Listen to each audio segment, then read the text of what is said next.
L-għajnuna biex aktar persuni jsiru sidin ta' djarhom tibqa' priorità ewlenija għall-Gvern, b'mod partikolari għal dawk li minkejja li jaħdmu u jifilħu jħallsu self, isibu diffikultajiet biex jixtru l-ewwel proprjetà tagħhom. Fil-fatt ċifri li għandu fideh dan l-istazzjon juru kif l-2025 telgħu għal 7,213 persuna li benefikaw minn għotja ta' 10,000 euro mifruxa fuq perjodu ta' 10 snin bħala sussidju fuq il-pagamenti tas-self.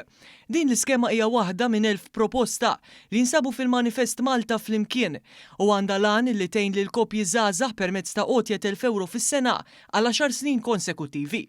Barra minn hekk fuq il-programm VOVA segretarju parlamentari għall-akkomodazzjoni soċjali Andy Ellul tkellem ukoll dwar is-suċċess tal-iskema tal-equity sharing li tgħin bosta persuni jixtru proprjetà permezz ta' sħubija mal-Gvern. Din l-iskema tkun soluzzjoni konkreta għal dawk li jsibuha diffiċli biex ilaħqu mal-ispejs inizjali tax-xiri ta' dar filwaqt li xorta jibqgħu fuq pedamenti finanzjarji sostenibbli.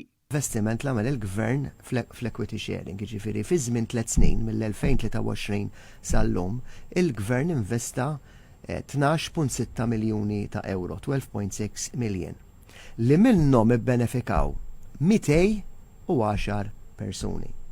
Dan l-impenn jidher ukoll fl-investiment kontinwu f'dawn l-iskemi e kif mill-2013 l-hawn kien hemm żieda ta' 50 miljun euro fondi relatati ma' skemi ta' akkomodazzjoni u xiri ta' proprjetà.